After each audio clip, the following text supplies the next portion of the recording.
বেশ কিছুদিন আগে আমি একটা মিটআপে গিয়েছিলাম আমাদের ইকো পার্কে। ওখানে গিয়ে আমার যে এত এত ভালোবাসার মানুষদের সাথে দেখা হয়ে যাবে সেটা আমি কখনো ভাবিনি।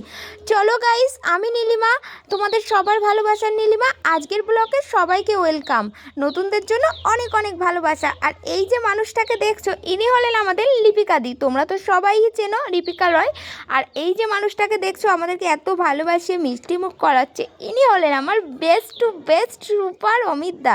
বাট সত্যি অমিতদাকে পেয়ে আমি খুব ভালো। আর অমিতদাকে আমি অনেক দিন ধরেই চিনি, আর বাট ফোনে চিনতাম, কিন্তু রিয়াল লাইফে যে এই মানুষটা এমনই একটা মানুষ, আমি না দেখলে কখনো বুঝতামই না যে এরকমও হয় মানুষ। সত্যি দাদার সম্বন্ধে আমি যতটুকুই বলবো আমার কম বলা হয়ে যাবে। আর এদিকে দেখো দাদা, এখানে আমরা খাবারের জন্য সবাই বসেছিলাম খাবার খাওয়ার জন্য। আর আমি বলছিলাম আমাকে না নিয়ে তোমরা একা একা খেয়ে নিচ্ছ, এটা তো ঠিক হলো না দাদা। তারপরে আমি তো বাট বলছিলাম, আর দাদা বলছিল হ্যাঁ চলে আয়। তারপরে আমি বললাম দাদা এটা তুমি একদম ঠিক করছো না। তারপরে আমি কখনোই ভাবিনি যে আমি দাদা আমাকে এতটা ভালোবাসি। দাদা আমাকে নিজের হাতে খাইয়ে দিয়েছিল, সেই ক্যামেরা বন্দিটা আমি করতে পারিনি। বাট সব জিনিস তো ক্যামেরায় তুলে রাখা সম্ভব হয় না। আর ইনি হলেন আমাদের বিউটি দি। তোমরা তো কে কে চেনো, সবাই তো অনেকেই চেনো। আর ইনি হলেন প্রিয়াঙ্কা শর্মা, বাট রানাঘাটের ওদিকে বাড়ি। তোমরা চলো সবার সাথে পরিচয় করিয়ে দিই তাহলে। ইকো পার্কে ঘুরতে গিয়ে কী কী হয়েছিল সেটা তোমাদের সাথে আজ বলবো। সত্যি আমি জীবনের ফার্স্ট টাইম এত আনন্দিত পেয়েছি। আর এদিকে দেখো আমার দাদা তো টয় ট্রেনগুলো চাপছিল, আমি তো ভয়েস দিতেও আমার আনন্দতে আমি এতটাই এক্সাইটেড, এতদিন হয়ে গেছে আমি ভয়েস দিচ্ছি তাও যেন আমার একটা কেমন একটা লাগছে।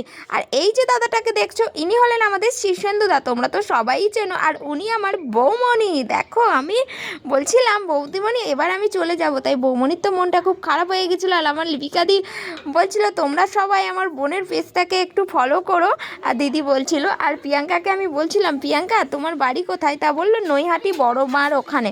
তা আমি বললাম ঠিক আছে আমি তোমার বাড়ি একবার কিন্তু যাব। প্রিয়াঙ্কা বললো ঠিক আছে যেও দিদি, আমি খুব খুশি হব, তোমার জন্য আমার দরজা সবসময় খোলা। আমার তো শুনে খুবই ভালো লাগলো।